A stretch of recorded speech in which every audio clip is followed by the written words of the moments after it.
you buy a bottle of Casamigos, you don't feel like you supporting them. Think Right. about it. You just going to you copping that Casamigo. Yeah. When you buy a bottle of Guidance or any of the black-owned brands, you're supporting it. Right. Have you got any kind of pushback from the big wigs who've been around for years, like Jack? You know, you're in the same state with another, another. I had to ask that. I went to distilleries saying, "Hey, I want to start my own whiskey," and they basically were like, "Who are you?" When they were saying, "Who am I?" they wanted to know, okay, how much production are you gonna have? They were like, "Are you an athlete? Are you a movie star?" And I didn't have that, so it took me about 7 months to find a distillery that would work with me. Okay. And it was a small 2,000 square foot distillery in Iowa. I called the dude up, and he said the three most important words that any entrepreneur here, and it was, "I'll help you." My partner told me, man, it's three kind of people in the world. And look, welcome back to the Rob the Savage podcast. I got a special friend, special guest in the studio. And, shout out to 505 again for allowing us to use this beautiful place. For my boy Jason, man, of Guidance Whiskey, he the owner, black owned. Hey man, glad you're here. Hey, it's been a long time coming. Most definitely, man. We're gonna dive right in it though, bro. Look, man, I've been knowing you for a while, and anytime I see anything black owned, man, I always want to know a backstory for it. So I'm gonna dive in, man. Let everybody know, man, what's Guidance Whiskey, where it come from, and what's your story? Yeah, so first off, like, shout out to you, bro, like, for setting up this platform for people to come and talk about just this. We don't have enough of them, so I appreciate you for staying down. Appreciate it. And making sure to tell our story. Guidance, man. Guidance started, we 5 years old now. Okay. We're 5 years old. We are a whiskey brand. You could call us a whiskey brand, but I think now we've grown into more than that. I think a lot of times people want to know the backstory, but we've become more than even we thought we would be when we started it. 7 years ago, I was living in LA. Okay. And saw a need and figured I would step and fill that need. Like, I didn't have a big plan or, oh my gosh, I wanted to be the number one anything. I really was working for a healthcare company, and I was the marketing director, and we put on events and get doctors to join our groups, try sourcing big whiskeys, cigars, bourbons, all that stuff.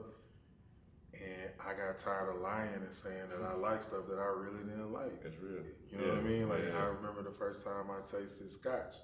Okay. And it almost burned a hole in my chest. Man, look, it's funny you even brought up scotch. My dad drinks scotch, right? But I always think he was cool or something like that. But as soon as I tried, what is this, man? What is it? It's acid. But it's an acquired taste, like you build up to it. So the first time I tasted it, I was like, I hate this. But I remember lying and being like, oh yeah, this is be cool, trying to be cool. This is great, which a lot of people do. Right, a lot of people doing that now. I do that with wine. See? Man, I don't know how to take wine. No, I'm lying. Everything y'all see me, I'm lying. Well, here's the thing. I learned a trick a long time ago. You know what a good wine is? What's that? One that you like. Okay. You know what a bad one is? What's that? One that you don't. If you keep that, and it's the same thing with scotches and bourbons and whiskeys. So I was like, man, I want to drink something I can drink. Right. So I saved up some money, and I went to distilleries saying, hey, I want to start my own whiskey. And they basically were like, who are you? And that was super discouraging. But I didn't know that was a very protected culture. Right. That they don't just let you in. And then now being in the business this long, I understand when they were saying, who am I? They wanted to know, okay, how much production are you gonna have? They were like, are you an athlete? Are you a movie star? Like, how are you gonna produce the numbers to move what we do, the R&D, the research and development to get out? And I didn't have that, so it took me about 7 months to find a distillery that would work with me. Okay. And it was a small 2,000 square foot distillery in Iowa. And I called the dude up, and he said the three most important words that any entrepreneur here, and it was, I'll help you. Wow. And I was like, wow, because I didn't bullshit him. Right. I ain't act like I knew and so we started working together, man. He helped me understand barrels, helped me understand char, helped me understand the market names, all of that stuff, and we came up with the product that we have now. So let me ask this though, man. You know, you say you're an owl, right? Mm-hmm. So the elephant in the room on that question, I gotta ask. When he found out you was black, oh yeah, he ain't find out. He knew it from the call. From the get-go. Like, Okay, yeah, okay, like we okay. can't, like we don't hide that. Right. But and I wasn't hiding that because that was some of the tribulations. I used a broker first. Like people don't even know that. Like I had to get guidance back from. Okay. I had started something with a broker that they actually really owned my business at first. Okay. Nobody ever knew that. I had to fight and get that back. Damn, that's powerful too. Yeah, so that's But they didn't believe in it. Okay. And they told me, they said they were, like literally, when I said I was gonna do a premium whiskey, they told me black people wouldn't buy it. They told me that I needed to do flavors, that I needed to keep it cheap. Yeah. I'm sitting in a meeting and they telling me, and they looking at me saying, you're not a rapper, it's not gonna sell. Right. And my thing is, if you don't believe in it, cool. Right. So I played a lot of situations cool, like, yeah, okay, knowing, you crazy? That's wild, man. I mean, that's a testimony, man. You believed in your product, you believed in yourself, and kept it going. I want to know though, how did you come up with the name though, man? Is it a spiritual connection with that, or? Yeah, so our name, if you ever see our definition t-shirts, it has guidance and it has the definition is infinite wisdom that enables excellence. Okay. And we believe you can learn a lot from the past, but you can learn just as much from the person sitting in front of you. And that's if you look at scotches, whiskeys, and bourbons, that's old. Right. Right. This has been around for forever. Right. So I needed that to have this. But we always look at the past, but we miss a lot of the people that got knowledge and information that's sitting right in front of you all the time. You walk past them. Don't think that, but everybody got a story. That's true. Everybody got an expertise. So this is the brand is camaraderie. It's about diving more into people and being closer to people than being apart from them and acting like you think you're the best because you drink this or you don't drink. We don't push people away. Okay. We're trying to bring people to it. That makes sense. Man, I had to take off to you. I will say though, man, that you getting into your brand is what you said 5 years old, right? 5 years old. So you have brands been around for a long time. How have you found that space to get in between that? Like, we know about the Jacks of the world, even here and there, we know about the Uncle Nears. How did you get in and stick like that? Because I done seen you everywhere, man. Every time I go to a bar downtown here, man, you sponsoring something. I said, man. Yeah, you live it, man. Like at one point in time, I was trying to make like the brand that took control. Okay. Like we were trying to be a brand. And somewhere in the last 5 years, I took that off and the brand has just become me. So you seen me a lot, but you seen me at stuff we do. Right. You see me at boxing. Right, yes. You see me at cigar events. Right. You know what I'm saying? You see me at events that support people that I support. Okay. Music, Spirit of Country, where we put black country singers on stage. Like, I took the interest that I really have in life and then put that into what I sell. That was a big blueprint. It had to be, because I can't do this forever if I'm trying to be something else. I can't become guidance got to become me. Right. And that's easy. So this is guidance. Right. When we go wherever we go eat after this, right. It's guidance. Like right. the people we talk to, that's guidance. That's real. I mean, when I came to your crib, man, and picked the bottle up to get a Desi Banks, like I said, man, he gonna like this just off the name alone. So of course, on off camera, he didn't say it all on that video that I sent you. But after they sipped it, man, it was, man, what is this from? I said, bro, it's in the city. Yeah. So. And I appreciate that too. That was a lot of people don't know that. Like you, the way when they saw that Desi thing, a lot of people was like, man, how you do that? I was like, nah, Savage did that. I appreciate it. Thought about that and came and got that and we did that. So yeah, I appreciate that. I'm always gonna push it forward. That was the guidance I knew. Right. To push it forward, to get the brand out, man. But I know somebody like him gonna take it and run with it. We got to put it in other people's hands. Shout out to Charleston White. He loves his whiskey too, so we're gonna get that to him. Yeah, he gonna say some crazy stuff. He gonna put a show on for you. I'm telling you. But you gave a blueprint, man, to a lot of people who's coming up who want to get into the field of anything. I like how you just broke down how you did the groundwork early, man. You went out there. Like I said, I've seen you at several events. You supported us with the Team USA kickboxing, but also put you in a room amongst others. the standard took you in and got your brand in there with them. I know you're good friends with them. Matter of fact, you introduced the owner of Standard to us at one of the boxes in Springfield. Yep. I remember that. So man, like that's a lot of people don't understand the small things, the groundwork that you got to do to get big to where you at right now. Yeah. They think that's, oh man, I'm this person, I was just doing now. It's gonna happen. Nah. Also, man, also too is who you were before you had something to sell. Yeah. You know, like I didn't just start doing this when I got a brand. The brand 5 years old. I'm 45. I got you. Right. So when you watching these friendships and relationships, these are places that I patronized 10 years ago. Correct. You know what I'm saying? That's true. People I've been friends with for 20 years. So don't just run up on people when you got something, you know what I mean, and start talking support, especially when you get a chance to be around them a long time before that. And look inside your friend group. Like a lot of folks, after they see this, they probably gonna hit us up, right? But they got people that's got motion around them. Look around you and see who's moving and help them. That's one. I'm glad you said that, man. That's one thing that in the black culture we got to get out of this crab in the barrel mentality. One thing that people don't see it on camera, but you brought a good friend of mine here too, Mike. You know what I'm saying? He got his brand. Exactly. The whole beauty of you knowing that, look, I got a branch here, I'm gonna lead this trio, I'm gonna make sure anybody who's connected with me get on and not have no kind of ill will about it. But everybody in our culture is not on that, man. Like, I feel like the only city right now who really got it is Atlanta. I think Atlanta's doing it. Atlanta, but they came to it too. Right. But they had to get to that point. They had to get to that point. And it starts with you wanting it. Right. Like most people want to be the man. But then you hear it's lonely at the top. Because you at the top and you standing on them couches and you start looking around and you don't really know the people around you. Guess what? You're not safe. Right. You're not safe. Right. If you in the room with your people and people that you helped get there. And then Jay-Z said it. If I fall, one of my brothers will be my crutches. So you talk about Fraser, I want him to be a billionaire.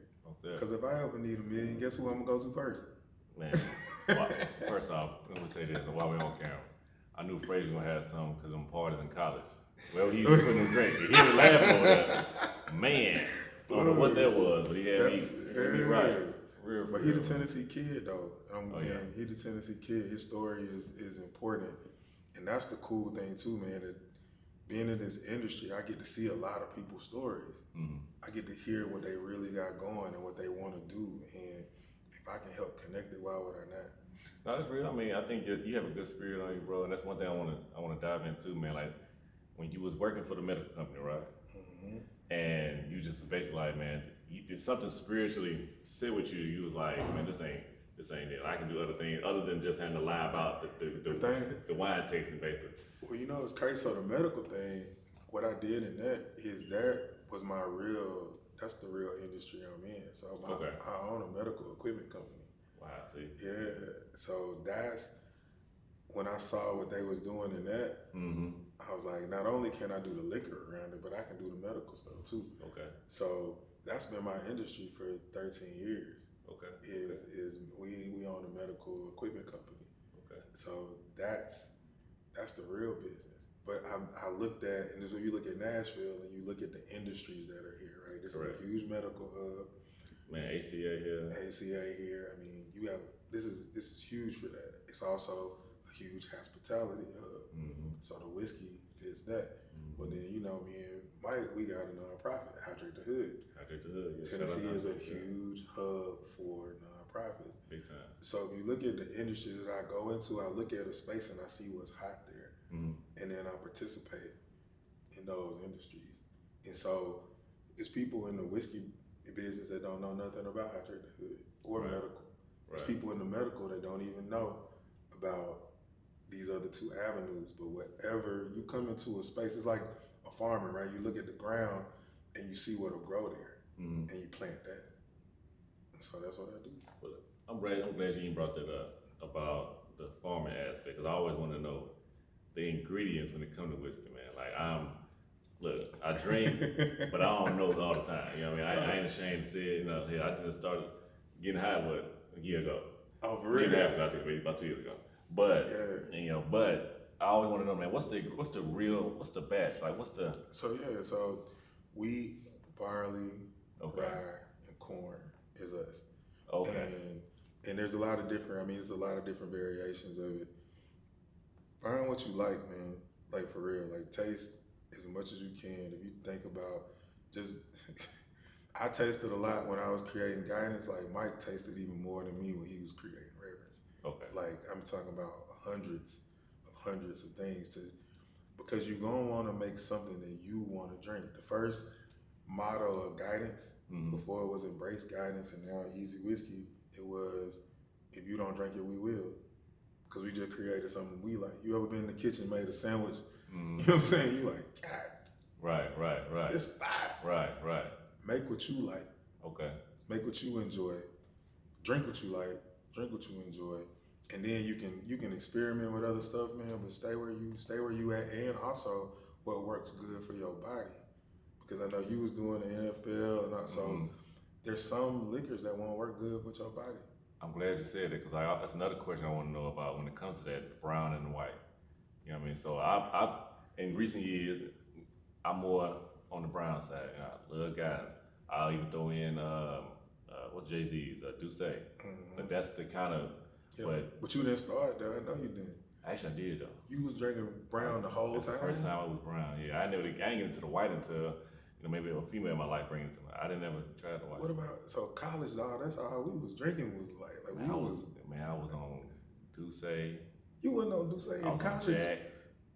Jack, Apple, all that. that. That's what I was on. You know what I mean? And plus I'm playing football, so my going teammates they bringing that, so I'm just drinking what they brought. Nah, we was drinking whatever we could afford. Okay. TSU, like, you know it. That I did have some $10 bottle. bottle. That $10 bottle. Yeah. So that's grain neutral spirits is mostly what vodka is. And so, Okay. yeah. I mean, but then you got gins. Tequila has made a huge impact in the last 5 years. You've seen tequila just explode. Even in the black ownership, I've seen. Yep, you have it, but you gotta think about there'll never be a black-owned tequila because it has to come from Mexico. I was just gonna say. So that's always a partnership, which I think is beautiful. Like when you tell that story, like because Mexico, for them to work with black people. Other than what we know. You know what I'm saying? And a lot of those tequilas, man, them people go down there. Yeah. So they building bridges between communities that we'll see the effects of it years from now. That's real. Now, since we even on that, I always want to know, man, maybe the crowd, maybe the audience might want to know this. What do they mean by spirit when you hear wine and spirit? I always want to know that, man. Is it a spiritual connection there? I don't know. But you know what I mean? It sounds like it does. You know what I mean? Because I know when it does get in your system, you can be different than what you is when you're ready. So you catch Nah, for real. You catch something. You know what? I don't know. I've never thought about that. Never thought about that. But I mean, I know the history of like whiskey. They said came from the monks in either Scotland. I think it's Scotland. The Scottish monks that were making it medicinally. And then it was used for medicine. Right. And saying he had healing purposes and stuff back in the day. Yeah, I think you might be Irish. You might be right about that because I remember I got an older dad and he's jokingly, I think he was joking. He said you get a cut on your leg or something, just put some whiskey on it, get the alcohol cleaned out. Like, so when you said it right then, you kind of took me. Look, you know when we had the snow, the snow this week? Yeah. My pipes froze. Okay. And I was making breakfast for my daughter. I was cooking some bacon, and I had that bacon on my hand. And I went to turn on the water, and there was no water. Right. So I actually used guidance to wash my my hands. I was actually doing this. That's crazy, man. Your dad, I heard like you got a bad tooth. Yep. I heard people say put the whiskey. I heard all that. Our grandparents used to give us corn liquor like back in the day to soothe us and everything. So it's interesting that it's been so much a part of our community, but we've just never had our own part in it. Right. And if you look at it, even to this day, it's still hard for us to even accept it and be proud of it. Like we get proud to say Hennessy. Right. You know what I'm saying? We get proud. Right. We be proud. Yeah. Proud to say Casamigos. Right. We're proud. We think we're better than you when we're. Well, let me ask you this though. I'm glad you said that. But don't you think hip hop kind of influenced that a little bit? 1,000,000%. Yes. Thank you, hip hop. Like rap about guidance now. You know what I'm saying? Correct. But it's also too. I mean, but it's still a mentality. Cause think about it. Let me show you this. Whenever you done balled out in the club or bought bottles, right? Mm-hmm. Did you feel like what was 17? What was people drinking 17? I know you're talking about the. What were they drinking? They was rapping about it. Yes. Well, we'll use Casamigos because they put in anything. And like shout out to Casamigos. I took a lot of cool points from them. Like they wrote their name on their bottles. Yeah. That's why my name on my bottle. That's real. So if they sold theirs for $1 billion, we coming next. Right. The name gonna still be there. But you buy a bottle of Casamigos, you don't feel like you supporting them. Think about it. You just going and you copping that Casamigos. Yeah. When you buy a bottle of Guidance or any of the black-owned brands, you're supporting it. Right. The way our mind work around and stuff is just it's weird. Yeah. I'm going ahead and help out guys. I'm gonna go. That's how so people be coming up to me like, man, I be on that Guidance, man. I bought 2 bottles, and I'm like, I think the only one, it ain't Brown, but the only one I think that we kind of, when Ciroc was hitting, we kind of put it in the same category with Casamigos, even though we was proud to have it. But when you buy my brand, you're supporting me. Right. But when you buy their brand, it's just it's a it factor. You like it, you know it. Right. This is the best of the best. Right. You can't wait to tell somebody. I want that color. Yeah. See what I'm saying? Yeah, you're right. That's how we are. I think that you could get that though, bro. I think that if not, you're already there. But I think that's why I brought up the hip hop aspect of it. I think that once one of these rappers or who R&B whatever get a hold and started saying it more, that'll kind of also push that forward about getting the more cool factor in that. But you gotta let them. They gotta do it on their own. Yeah, because they want us to pay them. And like the last, no names, but the last artist that wanted us to pay them to talk about our liquor, I was like, that's like you paying me to listen to your music. Correct. Why would I do that? Right. Do it because you like it. Yeah, these people didn't pay you. Yeah, you can't even call them. That's true. Right. You don't even know who to call. That's true. And that's another thing too, man. Think about all the owners of these spirit companies. You get to walk amongst us now. Like we here. We eating. We going to your shows. We coming and doing I think stuff. that's another reason why you're gonna win, bro, because you're touchable. Like I said, people can actually be in the city and see you, conversate with you. And that's not just on the liquor aspect. A lot of times I think when it comes to these brands, people need to be able to touch the people, man. If I can't touch you, it's like, okay, how am I gonna connect with it? So going back to your point about how, okay, when they buy it, like I'm supporting, but I think that since you are so visible, that it's gonna change the narrative, man, when it comes to your brand. I think that the amount of times that I've seen it and been around it, and y'all, like I said, you're sponsoring an event or something. Like, for example, when we was both at both our boys, D Salt's house for his housewarming. Yep. Man, that's kidding how heavy that room was alone. I know everybody was going crazy off those what's the drink I had? I had 2 of them, 3 of them. I had we used I can't think. Which one we was on? Old fashioned. The old fashions, which is a new fashion if you're drinking it with Guidance. Man. Yeah. But some people be surprised to see us there. You know it's there. That's like true. That's they're true. like, wait a minute, how you here? Because the relationships go way deeper than the business. Right. You know what I'm saying? Right. They focusing on like, wait, how did this whiskey get? Like we used to go to these kids' games. Like, what you talking about? That's still going back to the craft apparel mentality. I mean, like they wonder why you there other than just enjoying that you there. And getting to know us, cause you said we touchable. We ain't touchable forever, man. Right. Like I got a little girl. I'm finna watch her grow up. Right. So the public can't have me forever. Right. She need me. That's true. You know what I'm saying? My sons need me. So my mama, my relationships need me. So I'm not gonna give all of myself to this world. That's real. You know what I'm saying?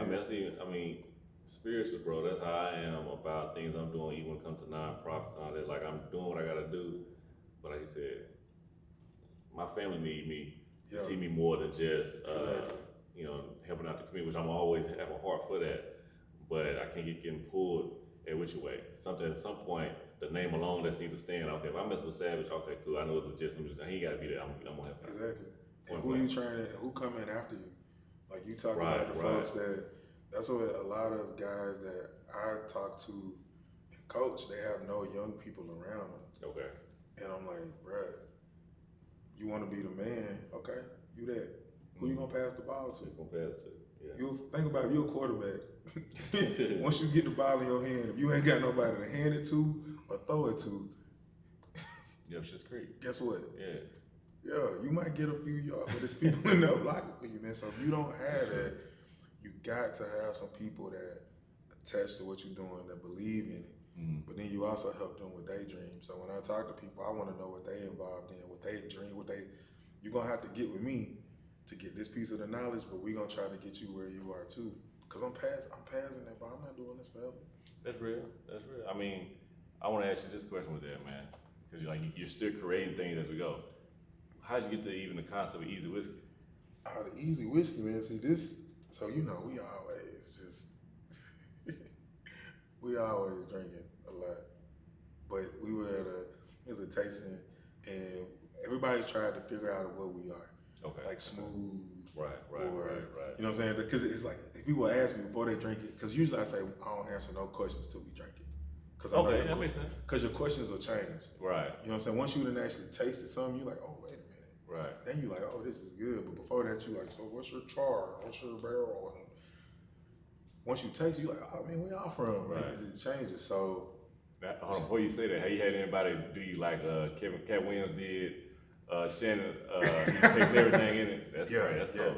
We've had some people, and I never put this out. One of the most intricate tastings we've ever had was in Paris. Okay. And I was there, and one of my guys is connected there. So I love to find out how we really stand up. You know what I'm saying? So he had me a meeting with a guy that is the manager of a liquor store in Paris. Like, all right, cool. I thought he was gonna taste it. This guy went and got like one of the top whiskey bourbon experts in Paris that teaches at the school to come taste my bourbon or taste my whiskey. Wow. So I'm like, all right, here we go. Yeah. And he said, I mean, he smelled it 100 different ways. Right. Tasted it on her, and he loved it. Okay. But what he said he said it was the perfect blend between American and Parisian culture. And this is somebody who teaches it. And he tasted that. And he tasted all of the notes. Maraschino cherries is one of the notes of guidance. We were in Croatia, and maraschino cherries, there's a lady who was on a yacht that we were renting, and she tasted it, and she was like, it reminded her of her town where maraschino cherries grew. Wow. So what's the significance of that cherry? Like maraschino cherries? Mm-hmm. I mean, it has a really distinct taste, and you can taste it on the finish of our whiskey. Okay. So watching people connect to their life, and watching somebody who trains people how to make whiskey, break down the notes. So when I talk to people and they just like, I don't know, man. I just be laughing to myself. I mean, it's shocking me that he could taste it. He was direct. He said where it came from, the kind of process, just by tasting it like that, that's a deep. But those are people that you dedicate time. It's like learning routes. Think about it. True. You know what I'm saying? You look at a route on a piece of paper, you like. Right. But if you done ran them 1,000 times, right. Then you just think about the way you watch a football game versus the average fan. Average person, I got you. Yeah. You see what I'm saying? Yeah. You watching, you like, oh, this defense ain't gonna really work. Right. You watching, you get a chance because you've studied it and because you've lived it too. Because you don't want just people that study stuff. Nah. You want people that live it. You looking, myself, I watch the Titans well playing, especially when I'm always looking at the receivers, them in and out of their breaks, you know what I'm saying, to catch their body, their hands. I'm always trying to, see myself in them or somebody else I see in them. So you're right. So I guess over time, if you whiskey, you're gonna taste certain things that's gonna trigger something off every time. Yeah. In my mind, I'm just thinking like, how can they do that and not get drunk? You know what I Yeah, mean? but you live it, man. We were in. I went to France again. Shout out to my girl Claire with Up in the Air Life. She has a luxury black travel company. Okay. UpInTheAirLife.com, and they were in the Champagne region, and we were visiting like champagne houses, and we went to one, and the owner never. It's him and his wife. I think he like seven generation, right? Okay. He only speak French. He don't meet anybody. The wife is like jazzy, takes you on the tours, all that stuff. So when I go places, I usually take like a little bottle of whiskey just as a gift. Mm-hmm. And so I told him like, thank y'all so much for showing us around. We really appreciate it. I just want to give this to y'all. I'm a whiskey maker. I got you. Cool. She takes it, says thank you. She comes back like 20 minutes later, like, hey, hold on. My husband want to meet you. He came out. I got a picture. I never posted any of this stuff, but he's a whiskey collector. He's a 7th generation champagne maker, but he's a whiskey collector.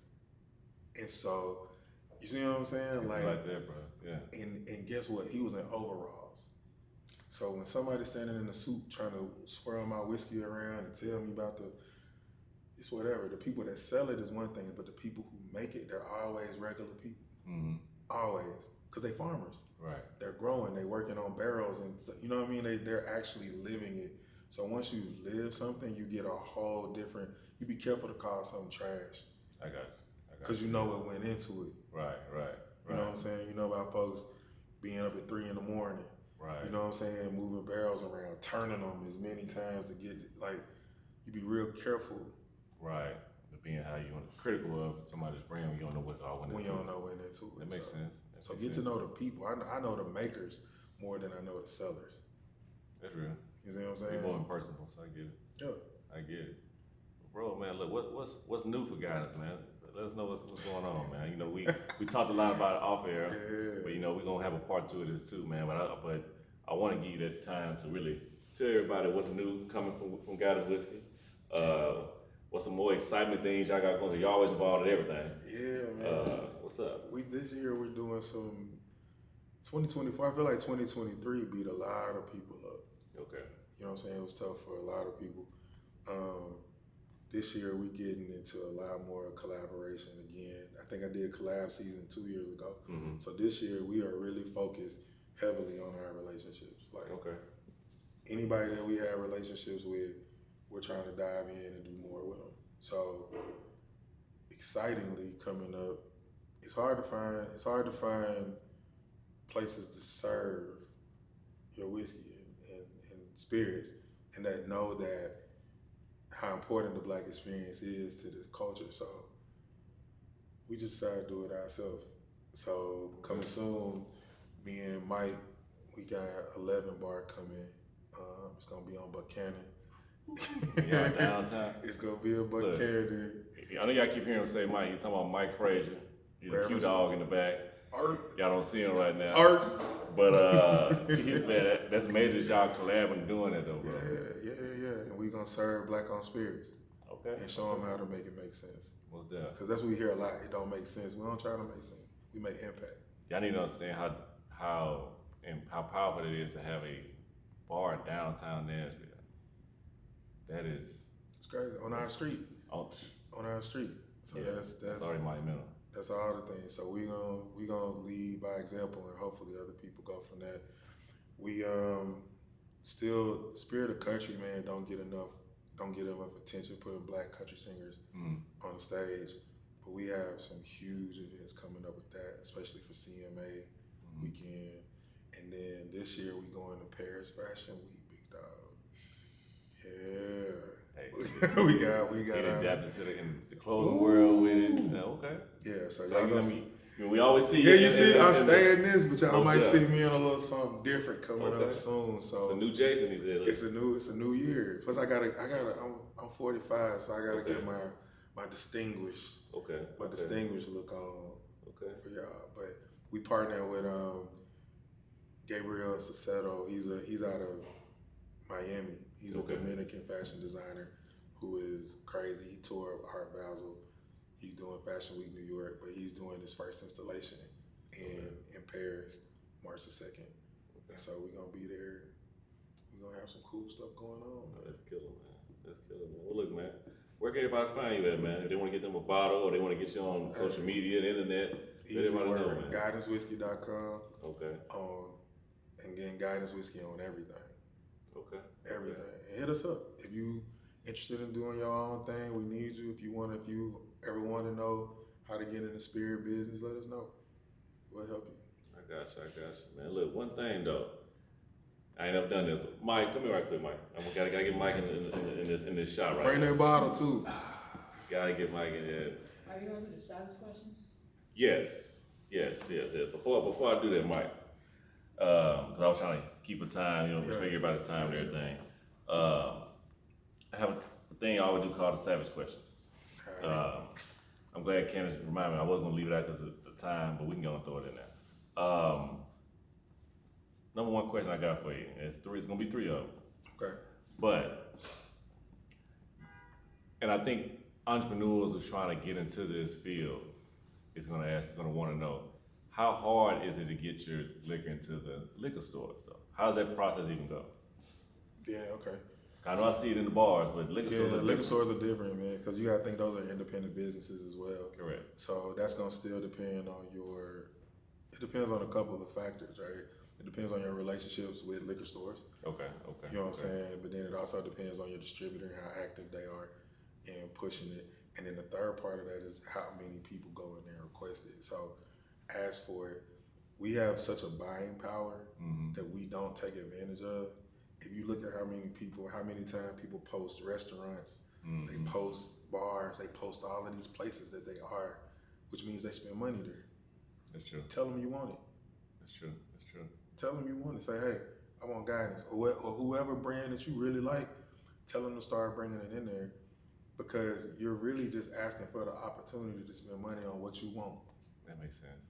They're not doing you a favor. Right. They're not going to get it to you cheaper, but we have such a power that we never use at all because we won't demand it.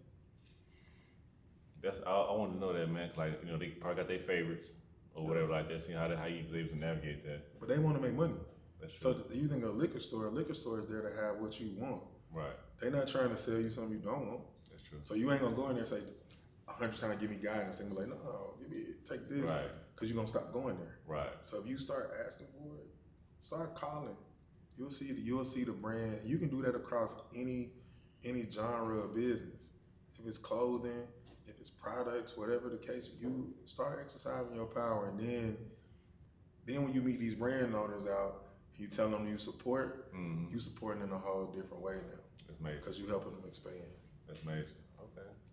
Man, look, savage question number 2, bro. Have you got any kind of pushback from the big wigs who've been around for years, like Jack? You're in the same state with another, another. I had to ask that, but has there been any kind of pushback of them trying to, little boy here and all that stuff like that?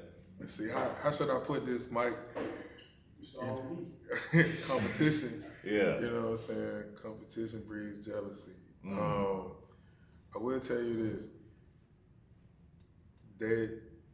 What they do is the way they do it is they try not to let you ever see it. Okay. You understand? But because of the connections and the people we know, we know that it's there. I got you. You know what I'm saying? Like Jack not ever gonna knock on my door. I'm not saying Jack did anything, but they're not gonna come and knock on your door and do this. They're not gonna come to me. They're gonna go to that bar owner and say, hey, if you serve this, you can't get us. That's why I say we need to use our power, because it really is warfare. And if you look at it, with George Floyd, Black Lives Matter, there was a huge burst in just awareness around these products. Oh yeah. Where is that at now? Right. And not even just for America, but for our culture, we don't even talk about it no more. We backed off of it too. You know how we do, man. We go with the wind, man. But you think about it, like we was like, yeah, and now we like, oh yeah, that. Right. But we back to bragging on. We've been to Italy, we've been to Paris, we've been here. I'm wearing this, I'm doing that. I eat at this amazing restaurant. How you feel when not $1 from that restaurant go back to your community at all? Right. So once you get past the liquor you drinking, think about the food. Who the farmers you support? What black farmers get? Where's that farm to table at? Who made the menus? Who did the graphics? Oh, y'all got videos on here. Did y'all at least hire Candace to shoot y'all stuff? So think about it, man. When you want to talk to me about power, I look at you. If you're not powerful if you can't help somebody else get. If I can't make a phone call and something happen. Wow, I heard that. I mean, hopefully, now we're gonna have the guys to push it forward. That we ain't gonna make sure that happen no more to you, man. Hopefully they watch this video and people like, I ain't going to the stabbing list. The guys in there. Oh yeah, Start the movement like that. Start it if you like it, right? Because I'm telling you, I promise you, man. Like rising tides raises all ships, and I really like if you love guidance like that and you like what we doing, then do that. But I guarantee you, even if guidance ain't it, you know somebody that you can pull the trigger on. Yeah. In your thing. Oh, yeah. Think about companies, all of our people that work corporate jobs. Right. They go to corporate parties every year. They have corporate gifts every year. Bring it up. Hey, you get that little basket, you be like, oh, look, we got this. Mm-hmm. Make sure you pub one of your people things to get there. They spending the money. Man, look, I'm gonna do it. That's why I come up. My name is the connector. Oh, I believe it. I got you. Man, look, the third savage question I got for you though, bro. Man, something devastating happened not too long ago, man. And I want to see how you holding up and feeling on it. But y'all's president, Nick Saban, left. He go. And I wonder how you feeling about Alabama There you go. losing they all in all, man. What's going on with that, man?